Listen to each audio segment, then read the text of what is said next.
It's a verdict that defies all logic and sense. That was the official reaction by Al Jazeera after 9 of its staff members were sentenced in Egypt to at least 7 years in prison. A number of them had been accused of aiding a terrorist group. Are the journalists victims of a political show trial? And what does it mean for Egypt as it enters a new era? This is Inside Story.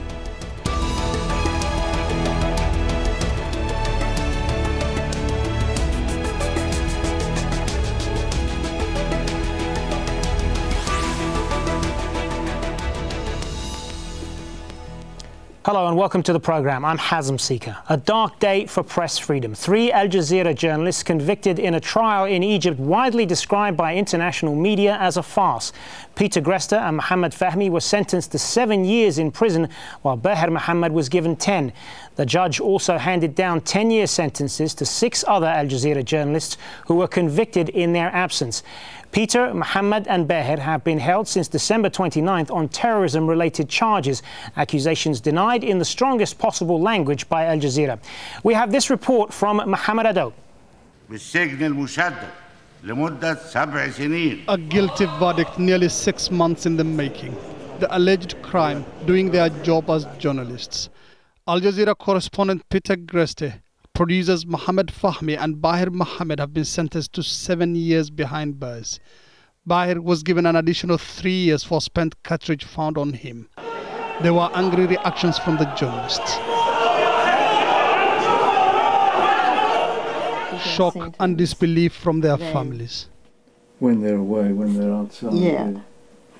7 years for Peter Greste, Repent Bahus, and 5 other 6 defendants present.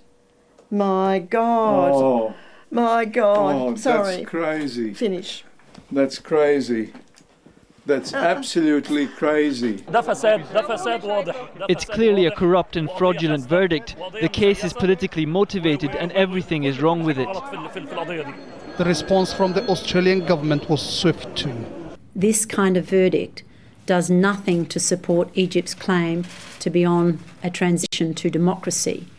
And the Australian government urges the new government of Egypt to reflect on what message is being sent to the world about the situation in Egypt. The Egyptian prosecution had pushed for the maximum sentences. 6 other Al Jazeera journalists being tried in absentia were sentenced each to 10 years in prison. They were accused of spreading false news and aiding the Muslim Brotherhood, which the government has designated a terrorist organization. They are charges condemned and rejected by Al Jazeera. A 4th Al Jazeera journalist, Abdullah al-Shami, was released last Tuesday after spending 307 days in prison without being charged. The public prosecutor ordered his release for health reasons. Al-Shami had been on a hunger strike since January. The trial of Al Jazeera journalists triggered a global outcry against media restrictions in Egypt. The newly elected president of Egypt, Abdel Fattah el-Sisi, has promised to tackle the country's many issues, including free speech. The verdict today sends a clear message to both local and international media that sees Egypt does not tolerate dissent and raises serious questions about Egypt's constitution, which guarantees freedom of the media. Mohamed Ado, Al Jazeera.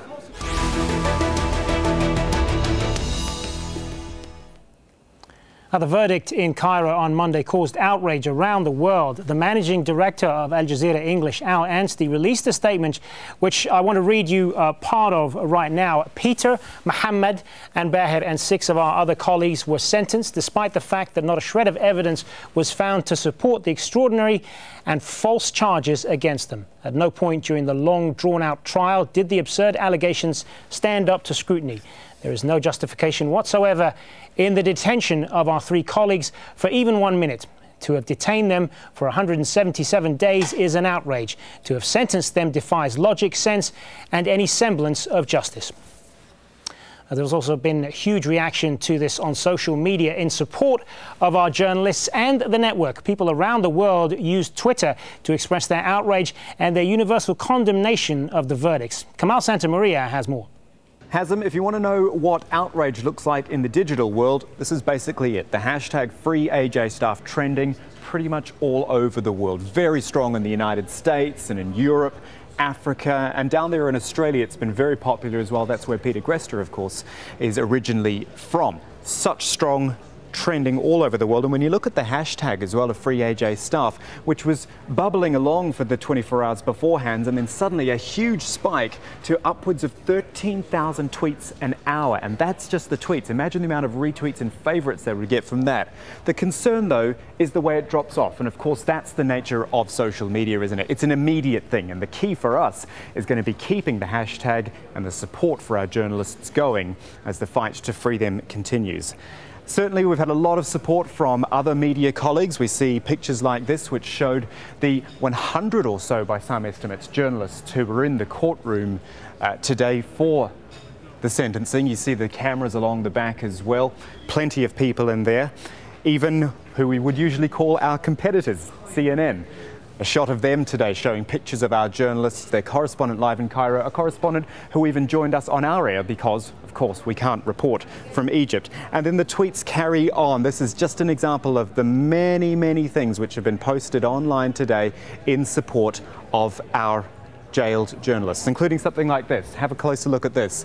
Some artwork which was sent to me. Don't think that gagging journalists, jailing them, calling them terrorists isn't as serious as spilling their blood. The homepage of Channel 4 News in the UK effectively gagged itself with a great big piece of tape over its news, and even right at the top you might be able to see its news presenters with tape over their mouths as well. There was so much support, but the one thing which really caught me was this tweet from a lady called Caroline Amuge in Uganda.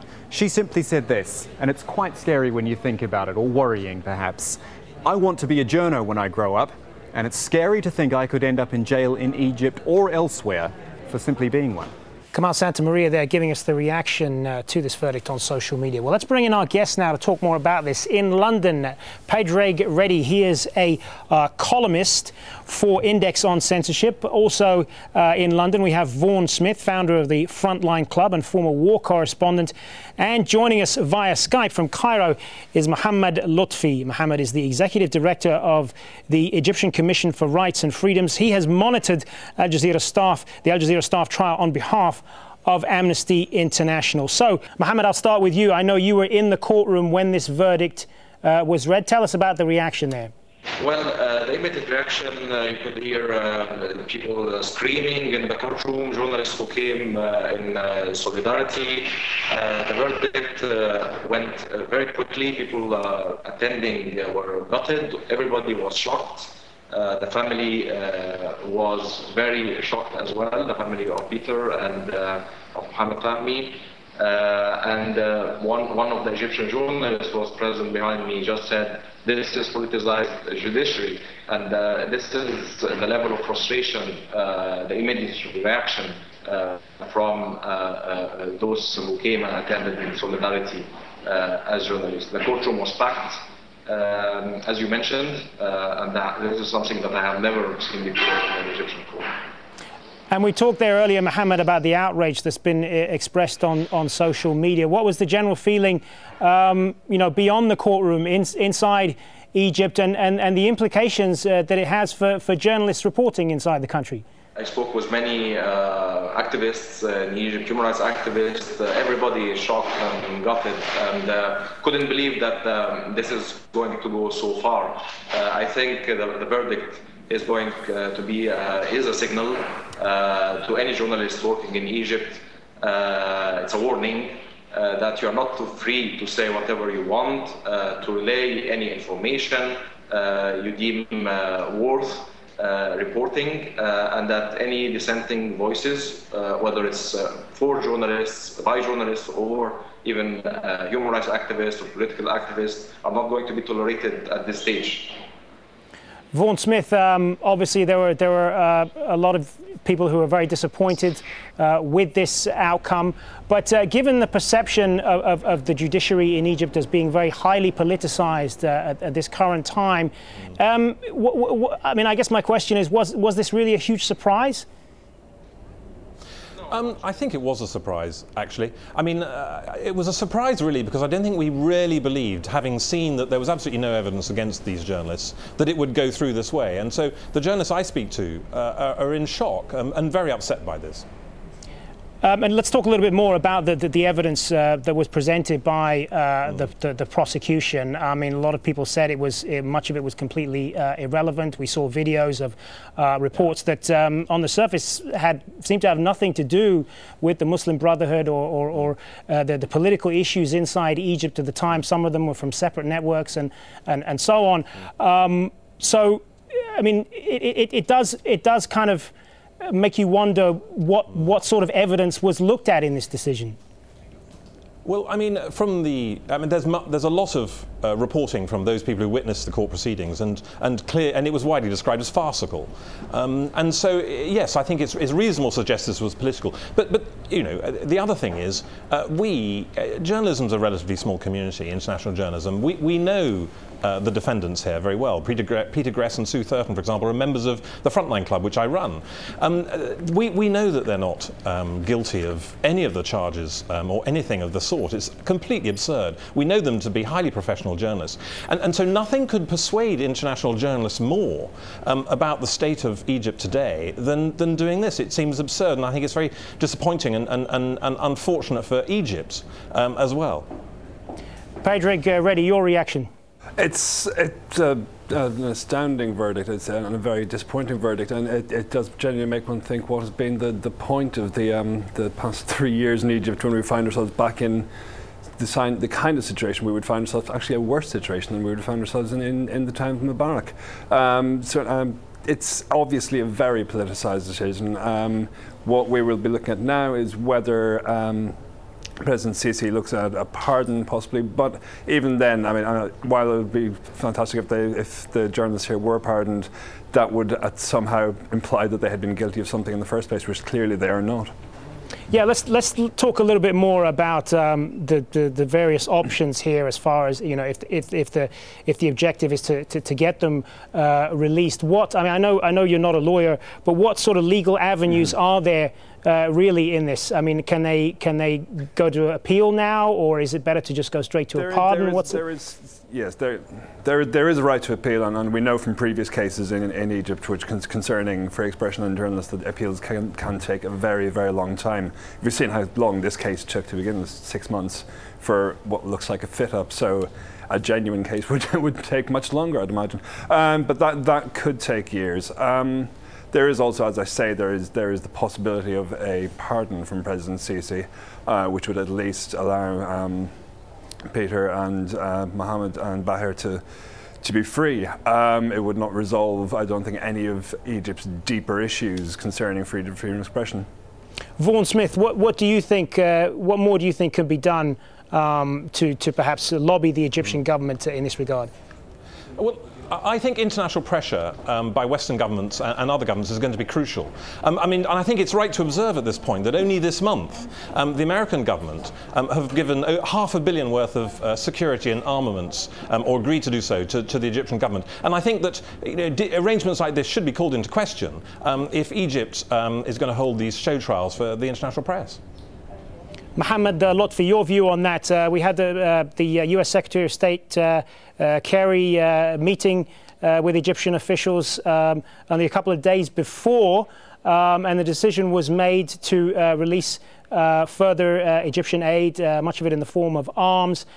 When you look at that decision and this decision now from the courts, what are your thoughts? Well,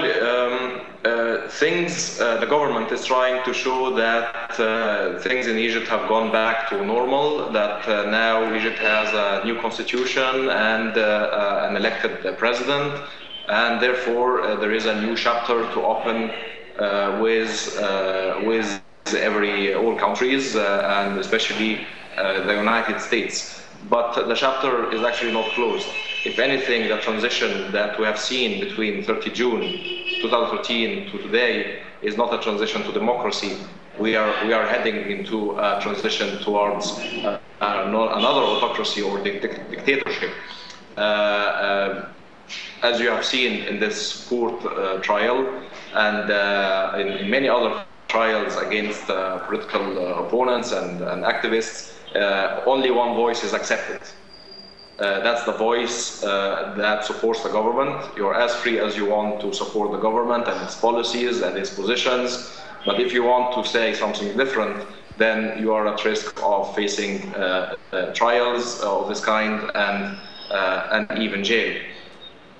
Padraig Reidy, a lot of people will be asking as well, despite the sustained campaign on social media, which we mentioned there, which has been going on for the last 6 months since the journalists were detained at the end of December. All of that to sort of bring attention to their plight right now. And yet, despite that, they have still been sentenced to close enough the maximum that the prosecution has been asking for. So a lot of people will be very discouraged by this and be wondering what was the point of all this and what purpose will it serve if it continues? I think that there are two aspects to this. I think certainly we've raised awareness hugely of this case and of the unfairness of what has happened to the Algerian journalists in Egypt, and that's worth doing in of itself. As journalist people, the primary cause is to raise awareness of things and issues. I also believe that campaigns such as this are very important so that the people who are facing persecution, in this case Algeria's journalists, are aware that there are people thinking of them, working with various dissident journalists so on throughout the world. It is difficult to overstate how important it is that people know that they are not forgotten about and that they are not completely on their own. So I think it's going to be important to keep up that momentum. I do worry that perhaps the Egyptian authorities at the moment are not particularly in the mood for the international community and pressure on human rights level, and I think it's possibly Vaughan's correct that it really has to. The only way we can really deal with the Egyptian authorities at the moment is to hit them on aid and on finance. And Vaughan Smith, as is part of the reason as well that this verdict has struck such a chord with people in the media world as a whole, and obviously we're all very competitive journalists. We're competing against each other for the story, but this is something that has really united people in their condemnation. Do you think part of that as well is the feeling that this could have been me, this could have been anybody that I knew? Oh, I think that's very much the case. I think because we know the people in question. I mean, Peter Grest, for example, is very well known. He's worked in many news organisations. We've been on stories with him, and same with say Sue Thurton. We know them to be completely honest, high caliber journalists, and so therefore it's so clear that this could have been anybody, and that it's got nothing to do with doing anything wrong or actually supporting the Muslim Brotherhood or anything like that. I mean, that is completely absurd. So therefore, yes, I think we all realise, and perhaps that's what it's meant to do. Maybe it's meant to show us or intimidate us from actually reporting the truth on what's going on in Egypt.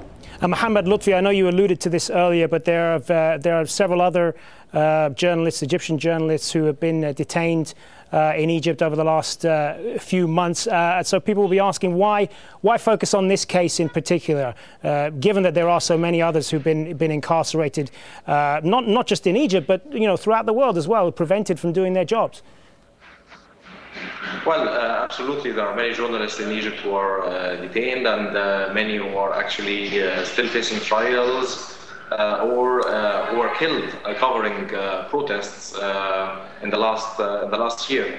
But I think Al Jazeera English is a widely viewed channel in the world, and Al Jazeera itself has a large audience in Egypt and has been a source of information for a lot of Egyptians in the last 3 years. And perhaps that's one of the reasons why the government has picked Al Jazeera out of any other channels. Many other channels are viewed in Egypt, but Al Jazeera has its own history, especially in differences with the government and scores perhaps to settle from the past.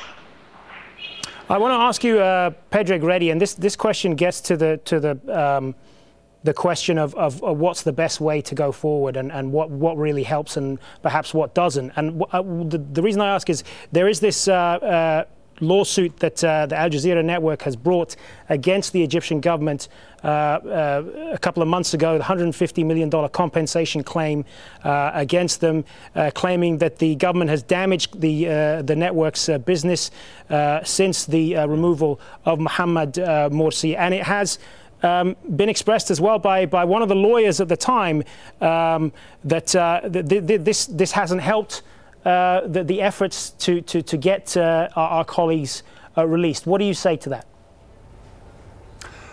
I think it's very easy to say that you shouldn't cause trouble, you shouldn't stir up trouble, but the fact here is that we're not talking about people who are stirring up trouble in the first place. We're talking about journalists who are trying to do their job. And Al Jazeera does, of course, have a very legitimate claim that when it is not allowed to operate in what is a very, very important marketplace, then it is going to have a detrimental effect on this business. So I don't think we can really say that we can be quiet and hope that the issues will resolve themselves, because we're faced at the moment now with a gross injustice, and we're faced with a culture now in the Egyptian judiciary where you can see there were over 200 Muslim Brotherhood activists sentenced today. Allah Abdel Fattah, who was convicted last week. This is ongoing, and I don't think we can hope that it will somehow resolve itself unchallenged. It's very important that we continue to challenge this on all fronts, both domestically through the Egyptian courts and internationally through international pressure. Vaughan Smith, we heard there in Mohamed Edo's report at the beginning of the programme the reaction from the Australian Foreign Minister, because of course Peter Grester is an Australian national. There's been criticism as well that the Canadian government could have done more here to put the pressure on the Egyptian government, because Mohamed Fahmy has Canadian citizenship as well. Is there more that all the foreign governments could be doing through diplomatic channels, through back channels, to put further pressure as a result of this verdict? Well, it's hard to know what is actually happening on these back channels, but one hopes that a great deal is happening, and if not enough is happening, I think it's needed. I think journalists can certainly pressure politicians and diplomats to make to observe the injustices here. I think it's incredibly important. I mean, our trade is under such great strain and such great threat anyway. We can't have journalists put in prison like this on trumped-up charges, and we certainly can't let it happen without making a lot of fuss about it. If you believe that journalism serves, the public interest, then it's essential that we keep doing it. And we can't do it if we're just thrown in jail on trumped-up, superficial, nutty charges like this. Mohamed Lotfi, as we come to the end of this programme, the final thoughts on this, and I want to ask you about the perception that this is that all of this is the result of a sort of political power game that's going on between Egypt and Qatar, where Al Jazeera is based. How much truth is there to that, you think? Well, a lot of the foreign media have spoken about what's happening in Egypt along lines similar than those taken by Al Jazeera English. And picking Al Jazeera has, I think, to do with the history of the channel in fighting and showing abuses and violations of human rights in Egypt. So this is part of the story. But at the same time, the Egyptian penal code does contain provisions that allow for the punishment of people who broadcast, or journalists who broadcast information that would harm national unity and social peace. And so part of the problem is also in the Egyptian legislation, the Anti-Terrorism Act of 1992 that amended the penal code allows for such punishments and such trials. It has been used against Al Jazeera, perhaps for those political reasons we mentioned, but it doesn't mean it cannot happen again and again for other journalists from other media outlets. All right, and on that, we've got to leave it. Thank you to all three of our guests, Padraig Reidy, Mohamed Lotfi and Vaughan Smith. Good to have you all with us, gentlemen. Thanks. And do please add your voice to this discussion. Leave us your comments at facebook.com/AJ Inside Story, or why not tweet us. Go to @AJ Inside Story. I'm Hazem Sika. Thanks for watching. Bye for now.